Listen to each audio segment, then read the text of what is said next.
In this life, there will always be obstacles.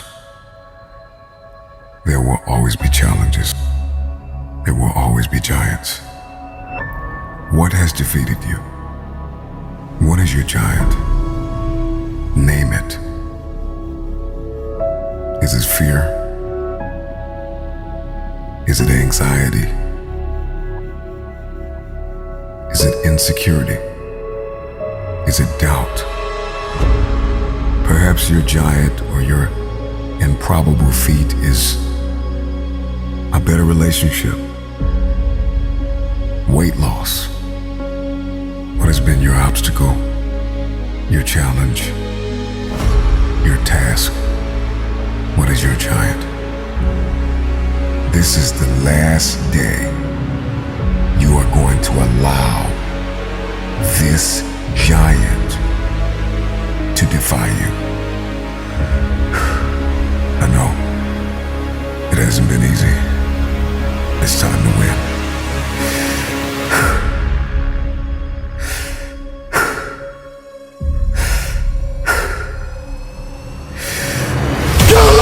Goliath!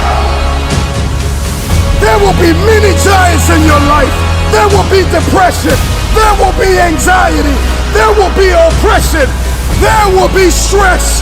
There will be overwhelm. Will you buckle under the pressure, or will you rise to the occasion? The Bible says that David got up and ran into the army of the Philistines. He ran towards the battle. And like an eagle is the only bird that flies into the storm, it is time for you to fly into the next dimension of where you have been called to. What is your dream? What is your idea? What is your assignment? There is a new breed of champions emerging out of the ashes of doubt and fear. Your knees may be knocking, your palms sweaty, but the time is now to rise up and run after it. Run after your dream. Run after your idea. Run after your goal. Run after it with everything that you have. You will never have your future until you are fully persuaded that you are a carrier of everything required to fulfill your destiny.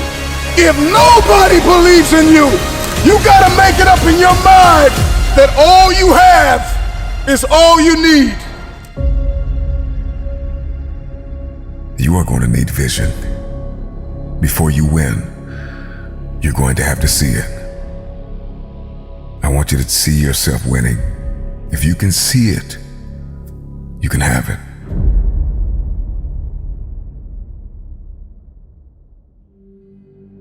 In this life, there will always be a man, a woman, a boy, a girl, or a team who will face impossible odds. And somehow, through some combination of courage, will, grit, and a mustard seed of faith, they'll manage to overcome. What I love about David is that David was not only one of the youngest, the smallest, the least likely. Not only was David underrated, but his weapon of choice was underrated. And there will be times in life where people will not believe in you, neither what you are carrying. I'm gonna tell you the one thing that separated David from Goliath, and that was his heart for God and God's people. If you are going to defeat your giant, you are going to need heart. You must overcome what lies between the pit of your fears and the summit of your knowledge. Our Goliaths, our challenges, our giants oftentimes meet us in our valley places. It's not on the mountaintop that David fought Goliath, but it's in the valley. I tell you this, the tangible giants in our life are defeated by means that are intangible. If a man can conquer his mindset, If a man can master discipline, then there is nothing he can't win.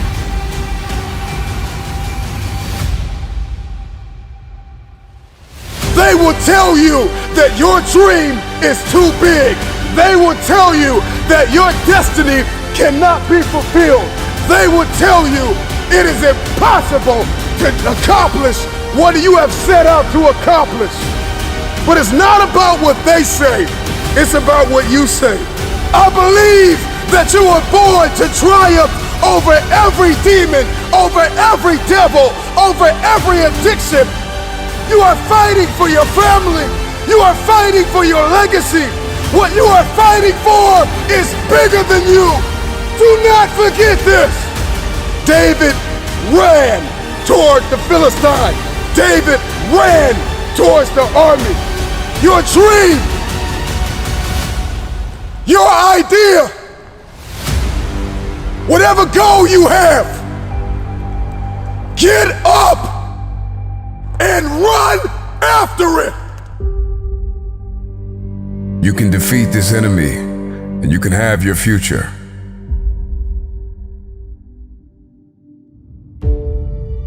If you're going to defeat this giant, if you're going to win the war, it starts on the battlefield of your mind.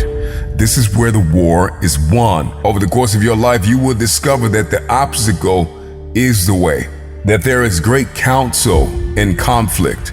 We will discover that we are most creative in the midst of adversity.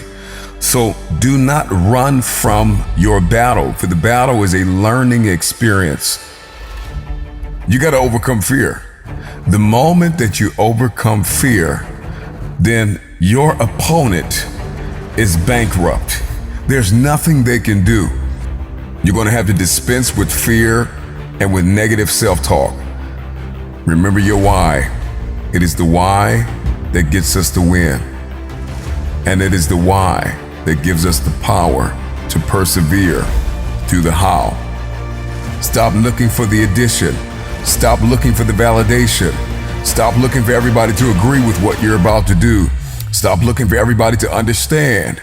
And know this, all you have is all you need. I can see your giant of addiction running towards you with words of darkness, death, attempting to strike fear in your heart.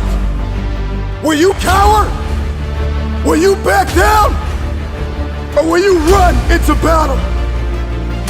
But I see a generation rising up against the one who called you powerless, rising up against the fiery darts of the enemy, rising up against the lie that have held us down far too long, rising up against the despair and the heaviness and the chronic anxiety. I have waited my whole life for this moment. Thank you to everybody that doubted me. Knees buckling, palms sweaty, heart heavy, but I'm ready. I'm afraid, but I'm running. You will hear my feet walking the pavement. I'm no more complacent. Here's to everybody that doubted me. Here's to everybody that stopped believing in me. Here's to everybody that counted me out. What has been tested, what has been proven, do something with what's in your hand. Do what you can with what you have. All you have is all you need.